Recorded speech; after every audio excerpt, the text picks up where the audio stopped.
Have you ever heard of a place called Ollantaytambo? Yeah, it sounds ancient, and it absolutely is.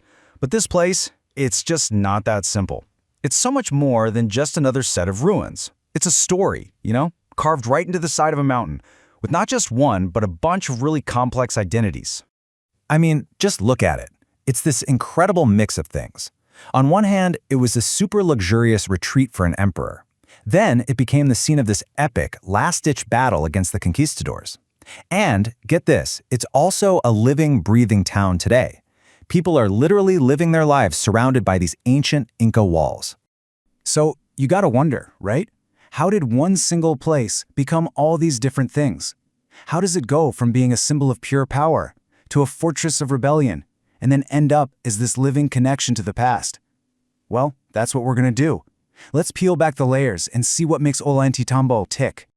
All right, so let's jump in. Our story starts way back in the 15th century, and the first identity we're going to look at, it's as a personal masterpiece built for one of the most powerful emperors the Americas has ever seen. And that emperor was Pachacuti. His name literally means Earthshaker, which is just an awesome title. This is the guy who basically turned the Inca kingdom into a massive empire. So when he conquered this valley, he didn't just plop down a fort. No way. He built his own private royal estate, a place for big ceremonies, for kicking back, basically a playground for the Inca elite. And when I say he built it, I mean they literally re-engineered the entire mountain. It's unbelievable. What they pulled off here, it's nothing short of genius, both in farming and in building. They didn't just work with the landscape, they bent it to their will. Just look at this totally self-sufficient system they set up. It's incredible. Over on one side, you've got these amazing terraces. They're called pumatelas. And these weren't just for any old crops. They were built way better than regular farm terraces, a real status symbol. Then, look way up high on the cliff on the other side. See those buildings? Those are the Pinky Luna storehouses. They put them up there on purpose, so the wind and cold air would act like a natural fridge for all the food they were growing. So smart. And the engineering was just wow. Pure brilliance. They built these special sunken terraces called callejon that basically created their own little microclimate. The stone walls would soak up the sun's heat all day and then release it at night. This made the whole area about 2 to 3 degrees Celsius warmer. What does that mean? It means they could grow stuff here that had no business surviving at such a high altitude. A total game changer. And the town down below, that wasn't just a random collection of buildings. Not at all. It was laid out in a perfect grid, which was a real trademark of high-end Inca city planning.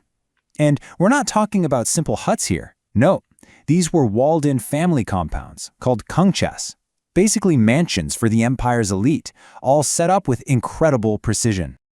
Okay, so you have this perfect royal paradise, right? A symbol of total power and control.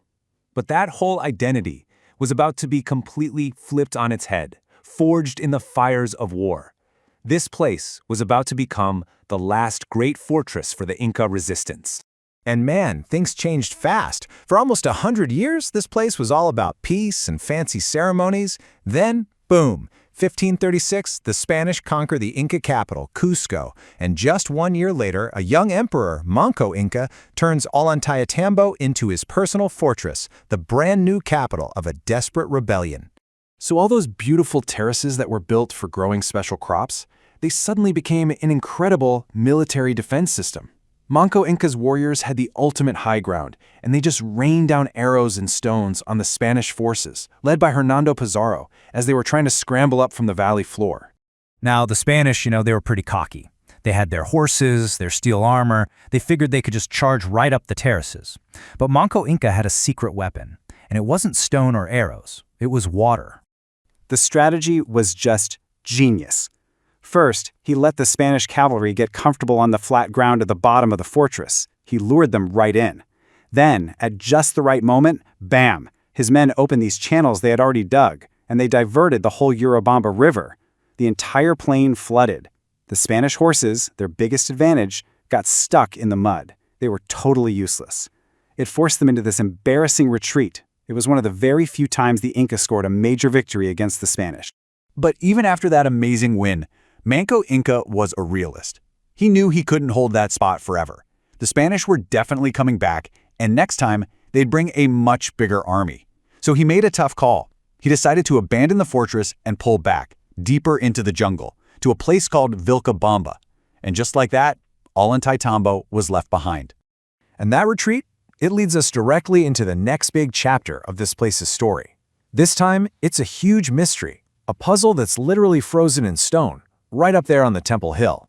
See, when you make the climb to the top, you find all this evidence of a gigantic temple complex that was being built. But it's obvious the work just stopped, suddenly. And the question that's been bugging archaeologists for centuries is, why? What happened? The biggest clue, the heart of the whole mystery, is this thing called the Wall of the Six Monoliths. We're talking about these gigantic stones fitted together perfectly. This was supposed to be the centerpiece of an amazing sun temple. It's an incredible piece of work for sure, but you can just tell it's not finished.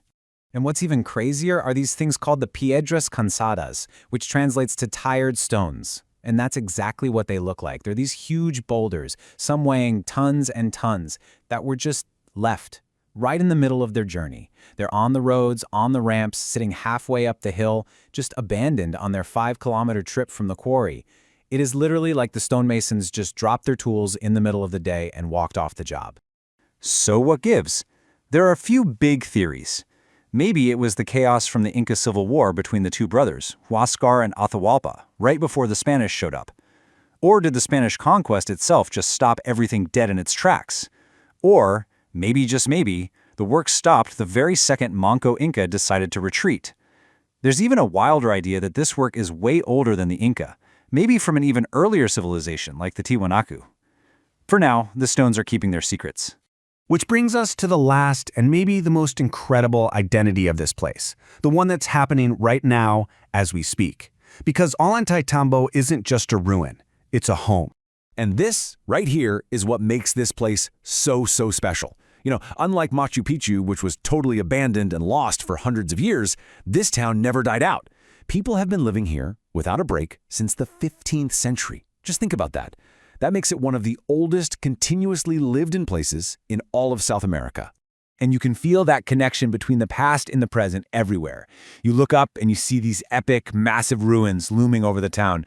But then you look down and you see that exact same history on a totally human scale. Like an original Inca doorway that's still the front door for a family that lives there today. I mean, just imagine it. You're walking down a little cobblestone street and you can hear water flowing in a stone channel next to you. A channel that's been flowing nonstop for over 500 years. The town is still laid out on that original Inca grid. People are living their 21st century lives inside the exact same compounds, on the exact same foundations that Pachacuti's architects planned out. The past isn't just something they remember here, it's the bedrock of daily life. So from a royal paradise, to a rebel fortress, to an unsolved mystery, and now a living town. Ollantaytambo has been all of it. And it really makes you wonder, doesn't it? In a place where the past is so alive, so present, what other secrets are these living stones still waiting to tell us?